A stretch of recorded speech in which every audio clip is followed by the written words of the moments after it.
So we have to solve two simultaneous equations, okay? One is quadratic because we have an x squared term. The other is linear because we only have x's and y's. Now, as always, we're going to label the first one equation 1 and the second one equation 2.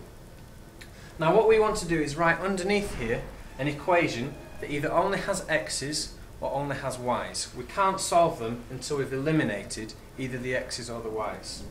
So what I'm going to say is substitute. I'm just going to write sub 2, that means what we know from equation 2, into 1, which means what we know from equation 2 is going into equation 1. Equation 2 tells us what y is in terms of x. So if we substitute this x minus 1 for y in the first equation, we'll have an equation just written in terms of x. So writing equation 1 out gives us x squared plus 2. Now instead of 2y, we're going to write 2 brackets x minus 1, and it still equals 1. Now this is an equation written in terms of x, which we're then going to solve. Expanding these brackets will leave us the x squared stays the same, plus 2 times x is 2x.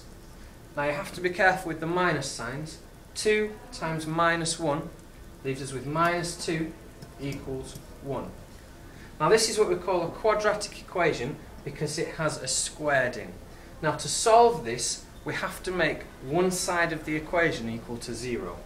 Now we're going to do that by cancelling out this 1, using the inverse operation of a positive 1, which means take away 1. Now because these are equations, we're going to do it to both sides. Taking 1 from both sides will leave us x squared plus 2x minus 3 equals 0. Notice I've only taken 1 from the number. Negative 2 take away 1 is negative 3.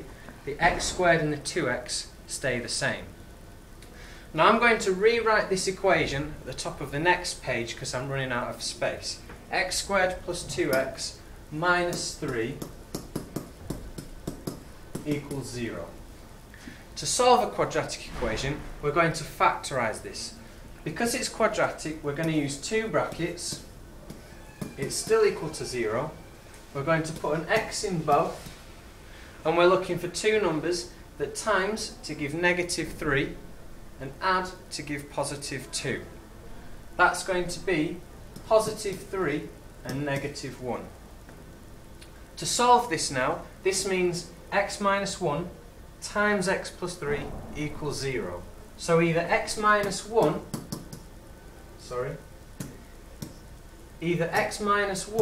equals 0 or x plus 3 equals 0. Because x minus 1 is a number, x plus 3 is a number, timesing them together to give 0, one of them must be 0. If x minus 1 equals 0, then x must be equal to 1. If x plus 3 equals 0, then x must be minus 3. Notice we have 2 answers that can work for x. The last step is we have to find what the value of y will be. Now the value of y will depend on the value of x. If x equals 1, we're going to use equation 2 and say y is x take away 1. If x is 1, y is 1 take away 1, which equals 0. All I've done here is replace x with my value of 1. If x equals minus 3, y is minus 3 take away 1, which equals minus 4. So we have 2 answers for x and 2 answers for y. If x is 1, y is 0. If x is minus 3, y is minus 4. You could check this now, substituting your answers back into equation 1. For example, if x was 1, x squared is 1, 2y is nothing, 1 plus nothing is 1. Thank you.